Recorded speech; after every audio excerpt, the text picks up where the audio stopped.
On today's show, Kawhi Leonard, Steve Ballmer, little under the table action. Is everything going to fall apart? Is anything actually even going to happen with Kawhi Leonard taking under the table deals from Steve Ballmer and the Clippers? We'll answer that. Today's Locked On NBA Daily right now.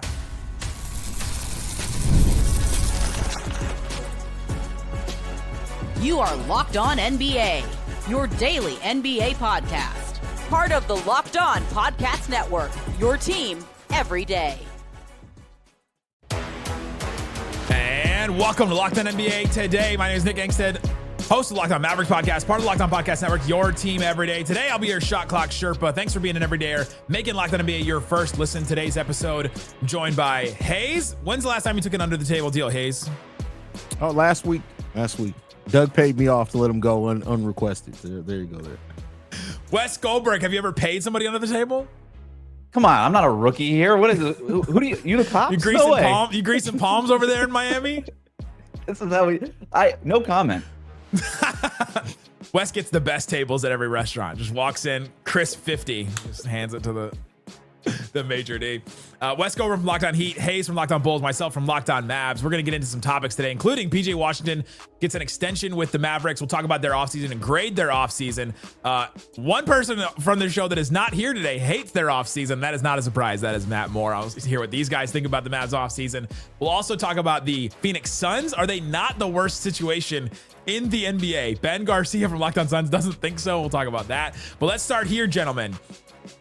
Pablo Torre, formerly of ESPN, now of Pablo Finds Out. Pablo did find out. He did find out something about the Clippers because he found that Kawhi Leonard was signed a secret $28 million deal. Steve Ballmer funded a fraud. He followed the money and found like this corporation. This corporation was kind of like KL2 that was connected to some payments and things like that. And it basically looks like Steve Ballmer was paying Kawhi Leonard under the table in some way, shape, or form. The Clippers released a statement saying neither Mr. Ballmer nor the Clippers circumvented the salary cap or engaged in any misconduct related to Aspiration, which is the company that was making the payments. Any contrary assertion is provably false, says the Clippers official statement. I'm going to start here with this, Wes. Do you believe Pablo or do you believe the Clippers on this one? I believe Pablo. This is a huge win for sports journalism. Huge credit goes to Pablo Torre and his team, who had apparently been working on this for more than half a year before releasing this. So this isn't just some sort of tweet in the middle of the night. This is something that was excruciatingly researched and reported. And so a lot of credit goes to them. And I definitely believe them because this wasn't the first time we heard about a little, something's weird with that Kawhi Leonard contract. There was an investigation into this a few years ago when he had first signed the initial contract before he signed this previous extension, the most recent extension. And that investigation didn't lead to anywhere, which might be why Pablo Torre and his team went a little bit further with this in the first place. So, yes, I believe Pablo Torre. I believe the journalist. I believe all of this. I don't believe the PR department and the team who is being attacked for this stuff and with the obvious vested interest in this. Big win for sports journalism today. Absolutely. I agree with Wes there. Like I 100% believe Pablo. Like, Steve Ballmer has always he's a very energetic guy, but to me, he's a businessman, and businessmen do things like this. I'm not surprised that somebody who built themselves up in the way that Steve Ballmer has had under the table deals to help a player that he wanted to come to his team. So I'm not surprised at this at all. I 100% believe Pablo, and I can't wait to see how the NBA responds to this because you would think that at least an investigation or something has to be announced here within the next 24 hours. You cannot let this sit just out there and let people just run with this for more than a day. Like they need to have a swift action on this as much as they can to at least announce that they are at least looking into it here soon. The thing about this is that does it matter? Is this a big deal for the NBA that the players getting paid under the table? There's been rumors and thoughts about this in a long time. Maybe this is the first time we've seen actual, like some kind of proof in this happening. But Haize, does this matter for the NBA at large? Or is this just a Kawhi, Clippers, Steve Ballmer? All right, let's slap him on the wrist and let's just move on. Oh, it absolutely matters. I mean, the last time this happened was 25 years ago with Minnesota and Joe Smith. So, like, yeah, I mean, the NBA cannot just sit idly by in this. This is a huge deal, and especially when you're now in the area of the second tax apron and teams are going to be absolutely terrified of going into the second tax apron, you have to at least be worried that more things like this are going down or have the potential to go down. The NBA owners are making more money than ever. I think you have to be swift about this one. There is no way to overstate how big of a deal this is. This has the potential to be the biggest scandal in the Adam Silver tenure as commissioner. If this is true, Adam Silver and the NBA have to make an example of the Clippers. They absolutely have to. I want to remind people, private equity is now part of NBA ownership teams and programs now. In 2020, the NBA allowed private equity to get in on NBA ownership. What this has the potential to do, if what this is basically, right, you've got Steve Ballmer, multi-billionaire, one of the sixth richest guy in the world, owning an NBA franchise. If he's able to circumvent the salary cap and create these separate businesses and LLCs and all these accounts to funnel monies to players, to star players, what's to stop a private equity firm for buying, let's say, a minor stake in an NBA team in order to offset that kind of investment from an owner? That's the problem here. This has the potential, in other words, to kind of become the Wild West like college football has become. And that is for sure what Adam Silver does not want. Because if you look at Adam Silver's tenure as the commissioner, what is the crown jewel of his tenure? It's the CBA. It's this salary cap. This is the biggest thing that Adam Silver has put together. It's this new CBA that has leveled the playing field in some respects between the big markets and the small markets. It's a salary cap that has been put into place to directly contradict everything that Steve Ballmer is, right? If there was no salary cap, the Clippers would be able to buy every single player because he is so rich.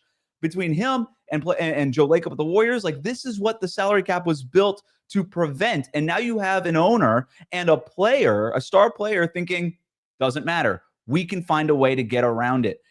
And so not only do you have to stop this because of the competitive integrity of all this stuff, why I say this is squarely on Adam Silver, this is to me a blight on Adam Silver's tenure as commissioner, because between players gambling on games, between everything that's happening, there seems to be a feeling around the league that that players can get away with something. And that is not okay if you're the commissioner. Steve Ballmer and Kawhi Leonard ruining Christmas in the NBA, right? So, like everybody's, all of a sudden the magic has just been like completely wiped from everybody's eyes. This stuff happens in business all the time. People do stuff like this. People get in trouble for different things like this. Haize, is anything actually going to happen? You mentioned the Joe Smith thing back with the Timberwolves. They lost draft picks and big things happen to them. Is anything actually going to happen from this situation? Because I tend to look at some of these and just go, maybe it's just my nihilistic approach to life, living in 2025 and seeing the things that have happened in like the country in different places. But I don't think anything's going to happen from this.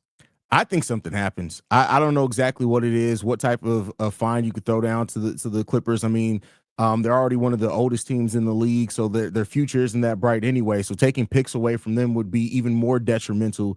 They should take like a medical staffer from them. Like you just take one person, one of their training staff people. You only get 3 this year. No ice baths all the season. No ice for you guys. You have to actually make Kawhi play games instead of suspending him for games. You have to make him play games over 65 games. Right. Something you have to punish the Clippers and Kawhi. So when this was first talked about, there was conversations about suspensions for front office executives, obviously players, fines, potential draft picks. I really don't think that there's any punishment that goes too far. Nothing that they do, to me, I would be like, no, that's too far. This is a huge deal. $28 million in this fake sort of thing. Fine them $28 million. Get rid of the next 7 first-round picks that they have. You move the 2026 All-Star game away from Intuit Dome and send it down the street to the Lakers at Crypto.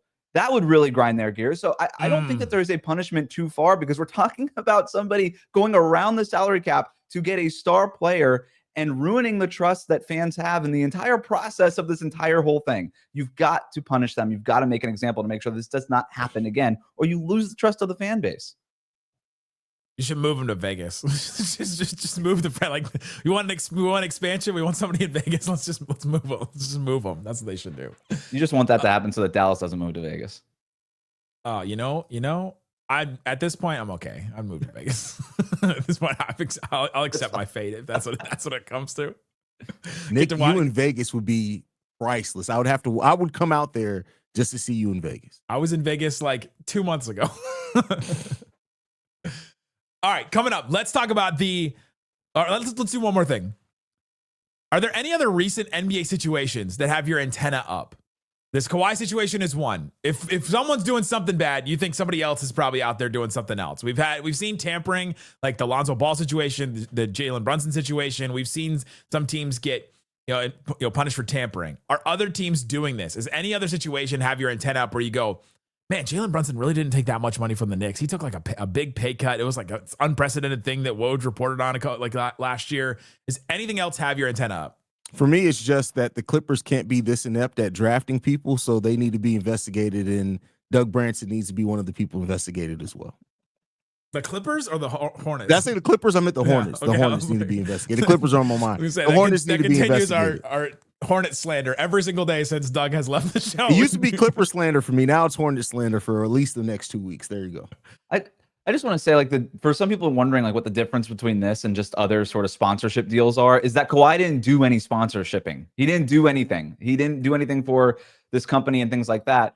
So I think that there's always sort of a wink, like, hey, you know what? If you come here, we'll hook you up with this company and you can do some work with them and all these things.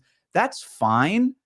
For the most part, the NBA has looked the other way, but it's just when the players don't do any work and don't do any actual sponsorship things associated with the company, that's when it becomes an issue. Coming up, let's talk about the Mavs offseason. We'll grade it. We'll talk about PJ Washington's extension that happened today. Is it good for the Mavericks? Should they have done this? Talk about that coming up. Today's episode is brought to you by Aspiration, and you can go and check out. Talk about that and more coming up. Today's episode of Locked On NBA Daily is brought to you by FanDuel, not Aspiration. I wish that'd be the greatest like sponsor we'd ever have. Like, what a coincidence on this day to be sponsored by that fake company. The NFL season is almost here. FanDuel is making sure that you are ready for kickoff with can't-miss offers. Right now, if you bet $5, if your first $5, you can get $300 in bonus bets. Sometimes they go down to like $150. Don't tell FanDuel I told you that. But this $300 is the best deal. So if you've been waiting around for it, go check it out. There's great stuff all the time on FanDuel. Different things you can do. They have weekly specials right now. They have red zone specials right now. Each team to score one or more touchdowns in the 4:05 and the 4:25 Eastern time games, minus 230. So if you want to watch red zone and hope each team gets a touchdown, that's a pretty fun one if you want to check out that. If you're ready to play, download the FanDuel app by visiting FanDuel.com. Get started. That's FanDuel.com to place your first $5 bet. It's not just NFL. They have all kinds of NBA stuff, NBA futures. They've got some Eurobasket stuff too. If you're still interested in that and want to check that out, go check it out. FanDuel. Place your first $5 bet. FanDuel.com. Please gamble responsibly. Thanks for hanging out with us on Locked On NBA Daily. We've got a show that covers your favorite team every single day. Wes and David Ramil on Locked On Heat, Haize, and my guy Pat on Locked On Bulls, myself and Isaac on Locked On Mavs. You can go check out Locked On Clippers. Darian Vaziri, I'm sure, will be covering this. I'm sure he will have thoughts on it as the Clippers super fan among us. He will have thoughts on this, and he may not care. He may think that it's fine. It's fine. I'm interested to see what he has to say on that. Go check that out. Let's talk about the Dallas Mavericks because they signed PJ Washington into a 4-year, $90 million max contract extension. It's the most that they could have offered him. He is now not tradable for the Mavericks. And now this kind of rounds out the Mavericks offseason. And so let's just start with PJ Washington first. They signed PJ Washington to this long deal, 4 years, but he plays the same position as Cooper Flagg and Anthony Davis. Anthony Davis wants to play the 4. Mavs have 2 centers that are going to demand minutes and should play some minutes. Guys, is this a good decision for the Dallas Mavericks? I'll start and just say, I think it is. I think the Mavericks should have invested in PJ Washington. He's a player that other teams would want. And you can play the 3 of those guys together. You don't, it doesn't have to be, you wouldn't have to be so constricted to different positions and all that. I think you can make it work. I think it'd be weird with another center in that lineup, though Jason Kidd seems to think that he's going to try those lineups. He mentioned that in Cooper Flagg's introductory press conference that he's going to play him and PJ Washington together with the other 2 center guys. And so I'm interested to see how that works. But to me, I think this was a good investment. Haize, do you think the Mavs made a good investment on PJ Washington here today? Yeah, I think it's smart for all the reasons you laid out. He can play with Coop. He can play with AD. He's still going to play a lot of minutes, even if he is coming off the bench. So that's not a problem there. His production has been pretty decent also. And then it's your trade chip. If you do eventually realize that you don't need PJ Washington, either because of Cooper Flagg or anything else that happens with that roster, you can move on from him. And there will be teams that are interested in PJ Washington. So I think this was a calculated move by them. It was a smart move by them. And I'm not one to give the Dallas Mavericks a lot of credit for smart moves lately, but I know we'll talk about their offseason overall here in a second, but I think they've made some decent moves over the course of this offseason. You should compliment Nico Harrison. I feel like I have to like ring a bell like when that happened. Oh, believe me, the slander's still gonna come, but yeah. Yeah, we could put a pin in the slander and the deeper conversation, but just this deal in a vacuum, don't overthink it. He's a good player. You got him in a decent contract. Yeah, you just do it. Makes sense. Let's look at the Mavericks offseason in totality now. They drafted Cooper Flagg, obviously. They extended Kyrie Irving to 3 years, $119 million. Extended Daniel Gafford to 3 years, $54 million. That one's still tradable. PJ Washington today, 4 years, $90 million. They signed D'Angelo Russell for basically the tax mid-level. Signed Dante Exum to 1 year vet minimum. They got Ryan Nembhard and Miles Kelly as two-way guys. What do you guys grade the Mavericks offseason so far? I would give it a D. So far, let's just remember they traded Luka Doncic a few months ago, and so that's kind of like starting the year with an F, flunking your first test, and they just got a C on the next test. So now they're at a D. Rolling grade average is at a D. Wes is giving reputation grades. It's fine. Look, I look at their offseason and there's stuff that I like in a vacuum. Like I like the D'Angelo Russell deal. Fine. Kyrie Irving is out. That makes sense. It's a value contract. I have no problem with that. To me, you get zero credit for drafting Cooper Flagg. You get zero credit for winning. That does not count. That doesn't count. Just put that over there. There's other things that I like, right? I like Ryan Nembhard. Seems like he looked good in Vegas. Seems like that's a good hit for them. The PJ Washington deal is fine. You extended Daniel Gafford. That's fine. Like you're taking care of things, but it kind of feels like going to the grocery store. And we've all done this where you end up spending like $150 at the grocery store. You bring everything home and you're like, I have nothing for dinner. You just like bought a bunch of stuff. Yeah, you pick up Taco Bell on the way home. Right. That's sort of what this feels like for Dallas. It's like, oh, yeah, we got a bunch of things that we like, but who's getting to the basket for us? How does this offense work? Who's playing at what position? I don't know that we actually have anything real here that translates to winning basketball that makes us actually better, is probably a better way to put that. But so I give it a D. It's not quite trading Luka Doncic, but let's not act like this is some sort of home run offseason either. See, I'm not going to add in the Luka trade because that would automatically tank anything that they do. But I just looking at the offseason for what it is, I think that they had a perfectly fine, acceptable offseason. I'll give it a C- for the Dallas Mavericks offseason. That's like barely one step above what West just did, right? Yeah. Like, yeah, it's you went D fine. and you went C-, and you're like, it's fine. It's fine. It's It's said awful. Fine. You said fine. And this is like, listen. What are you? Are you giving this an A, Nick? Like, where are you on this? I'm at a it's a D if the Mavericks think that they're a title contender, but I don't think they are. With Kyrie missing the time that he is, and whenever he's gonna come back, they're not a title contender. But next year going into it, like that is the time to strike for them. It's a B for this offseason. You did what you could. You did get Cooper Flagg. You don't get credit for taking Cooper Flagg, but you get credit for getting Cooper Flagg in the offseason. And so you added the best possible player you could have added in the offseason in Cooper Flagg. And so I'll take that. You also kept talent, retained talent in Kyrie, Gafford, and PJ Washington. And you got a stopgap guard. Like those are the three things you needed to do this offseason. And you only lost Omax, Spencer Dinwiddie, Kai Jones, and Kessler Edwards. Okay, well, let's keep rolling. They're going to be all right. They'll be okay. Not great, not a title contender, but they weren't going to be one anyway. No, right. And there is definitely an adjustment period after trading Luka of like, okay, so what does this look like? Is Cooper Flagg really the guy? We all think he is, but you got to figure that part of it out. It's going to take a minute to reshape a roster that was so strictly shaped around one central player. Yeah. Now you have to kind of take that time. And this is a good step in that because like we've already said, like you've locked in a lot of these guys for 3 and 4 year contracts. So it makes sense, but yeah, B feels like too high of a grade. Yeah, that's a homer grade there, Nick. A B.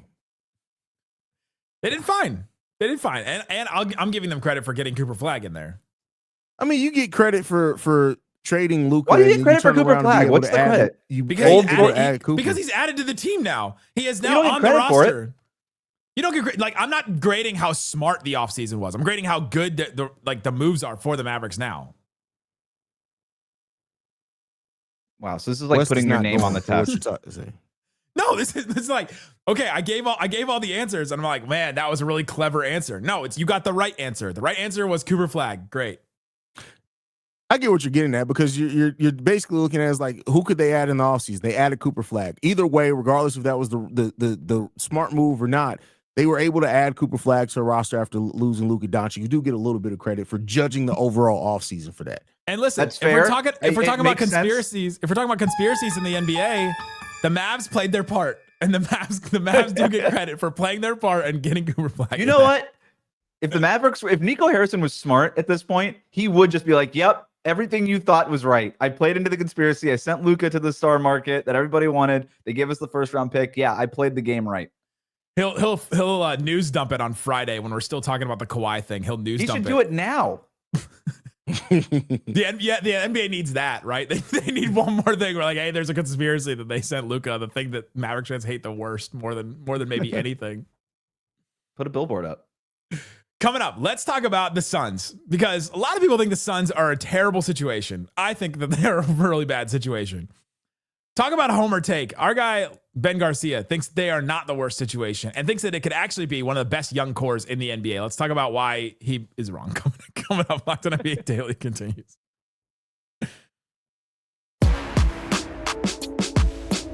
We're here, Locked On NBA Daily. Wes, Haize, and myself, we're walking through the NBA. We talked about the Mavericks in their offseason. We talked about the Kawhi Leonard insanity and whatever's going to happen with that. That story's not going to go away anytime soon. Let's hear from our guy, Ben Garcia. He talked about the Suns today because he doesn't think the Suns are the worst situation out there, guys. He thinks that they actually are pretty close, and they're specifically one player away from being really close to something really good for the Suns. And let's see if you buy this. So yeah, when you talk about other organizations right now, like the Cavs and the Timberwolves, maybe you could throw in there as well, or the Magic or the Mavericks. All those teams just have something different that the Suns don't have. Draft capital. I'm pausing for a laugh track. So the one thing they don't have. But that's the only thing the Suns are missing from being a competent, competing organization, which you don't necessarily need draft picks to win a championship. It just helps. So this idea that the Suns are down and out for the next few seasons is absolutely insane. And I understand. I have been Mr. I don't know, not so positive guy recently about guys like Jalen Green of that nature, but I have been very high on other players. So with that being said, how close are the Suns to competing? Well, I will argue with you that it's actually closer than you think. The Suns are one Jalen Green breakout season away from being in a really great position.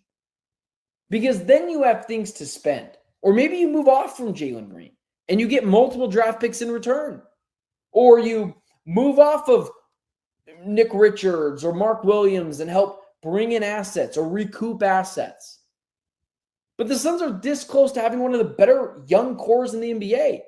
Haize, are you buying it? Are the Suns that close? Just a Jalen Green breakout from having one of the best young cores in the NBA. Not only am I selling it, I may give it away on eBay. Like, what is he talking about? Like, what are the Suns missing that the other teams don't have? Talent, a roster that makes just draft sense. Picks, draft capital. The only thing, just draft. Like, even the players that you did draft. I like Rasheed Fleming. I like Kaman Malawak. Kaman is like 3 years away from being 2 years away. We don't know exactly what Rasheed Fleming is going to be in the NBA. Jalen Green, there's a reason why the Rockets were looking to move off of Jalen Green almost as soon as they signed him to that deal. Your team still hasn't learned from their mistake of not having an actual point guard. You traded for a center, Mark Williams, who's fine when he's on the court, but he's combined to play less than 65 games in the last 2 years.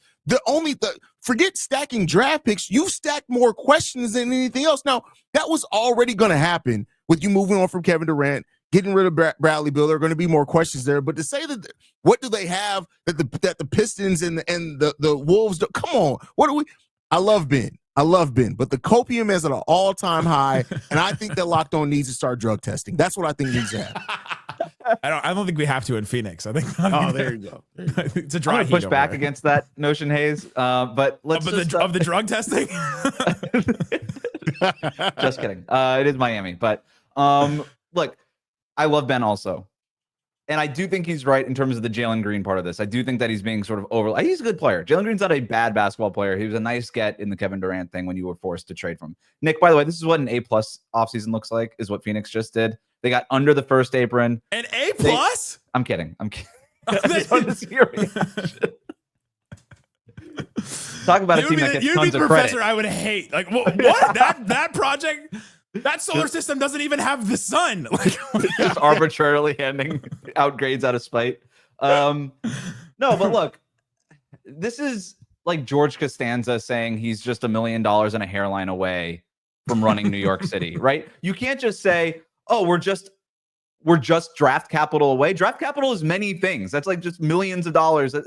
You can't just say that we're a lot of things away and make that one thing. That doesn't make sense. And also just saying we're a Jalen Green breakout away is a big ask. Because if the idea here is for Jalen Green to emerge into some sort of superstar and then trade him for piles of draft picks, that's tough to do in a league that there's a lot of players at Jalen Green's position that do something like Jalen Green does better than Jalen Green does it. And that is a tough player to trade unless there's some sort of huge breakout. And I don't know that the Suns are the best place for him to do that because Devin Booker is going to have the ball in his hands a lot. He's one of those players that does what Jalen Green does at a much higher level. That said, I don't think they're the worst situation in the league. They're not in a bad situation, right? Like it's not a great one. They don't have the draft capital, but they do have the hardest thing to find in the league, which is a superstar. And they have Devin Booker, and he signed an extension through 2030. That's a hard thing to do. They at least have that, which is not something like teams like Charlotte or Washington or Brooklyn or these other teams can say. Where did you have Devin Booker in the top 100? I'll tell you right now. Because I know where he landed in the top 100. I had him. And that is not where a 17. superstar. That is not where. That is not. There's not 17 superstars in the NBA. Okay, superstar, fine, but he's a star type player, a perennial all-star candidate, star a adjacent. guy who was on MVP ballots a couple of years ago, and I think he's coming off of a down year. I think he's due for a breakout year or a bounce back year rather. Here's my thing listening to Ben is, can Jalen Green get to Desmond Bane level? Because Desmond Bane got 4 first-round picks, and that's what he's talking about here. Is they can recoup some draft, they can actually spend some stuff. Can Jalen Green get to a Desmond Bane level, Haize? No. He could be better than Desmond Bane, but he doesn't have the value that Desmond Bane has on the trade market because Bane is one of those off-ball plug-and-play type guys where Jalen Green isn't. It's a tough player to trade for. Jalen Green to get what they got for Desmond Bane, he has to act like Jalen is fine at times, but he has these stretches of just inefficiency and just downright sometimes stupidity on the basketball court that I don't know if you're like, he can put up numbers, make no mistake about it, but I don't know if his value ever reaches the height of Desmond Bane because of just sometimes he just makes just some decisions that you're just like, what are you doing? And he disappears in some of the biggest moments as well. Whereas Desmond Bane doesn't really have that. Not only is he a more of a two-way player, but also Desmond Bane does hit big shots at some of the at the most important moments. So I don't see it, but I mean, Counterpoint, things have happened. Counterpoint: the Sacramento Kings exist. So you think they love a player like that, a Zach That is LaVine. He's from there. He's grew up in the backyard of Sacramento. They need a player at that position. What they just traded position? 2 or 3 first round picks. He's not a point guard. Right, but Sacramento doesn't know that.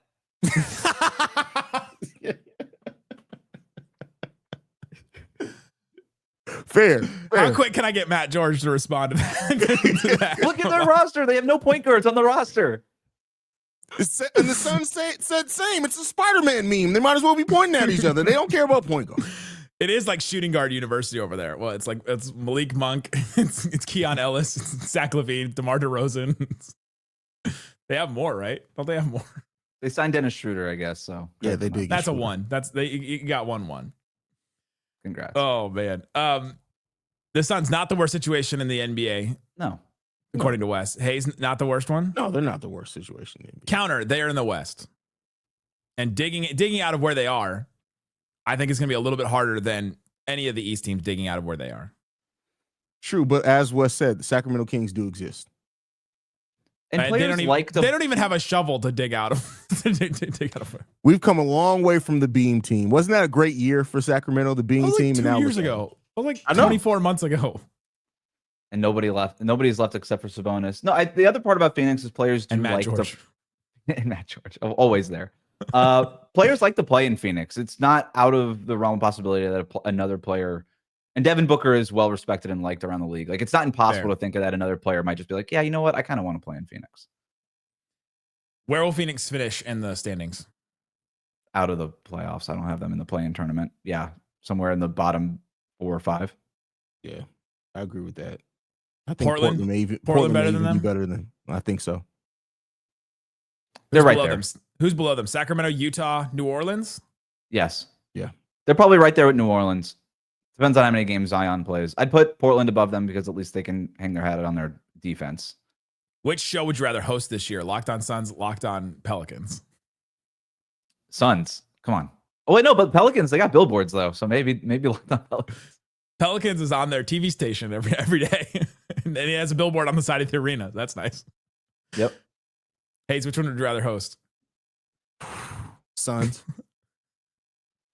You'd rather talk about Devin Booker every day than the Zion insanity, the weird trade, Listen, the I Derek am Queen. notoriously not high on Zion. Now, I do think that they are going to be a very active team in trade market, which could make it interesting to talk about. But I don't know. Listen, I've talked about a fire of a team in that's not the word I wanted to use. Censor myself. But I've talked about a crap team in the Chicago Bulls for a long time. I could talk about the Phoenix Suns for a while. Very proud of you for that. I'm super proud of you for making that personal edit.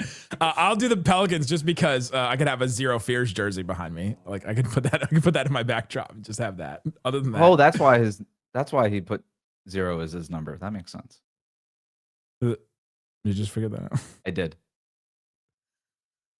I was today years old. Termly online, Wes Goldberg from Locked On Heat. Go check out his show. Go check out Haize and Pat as they edit themselves constantly throughout the show. Go check out Locked On Mavs. We talk about their D- offseason according to these guys. And we might have Matt Moore on because I'm pretty sure he thinks it's an F. So we'll talk about that.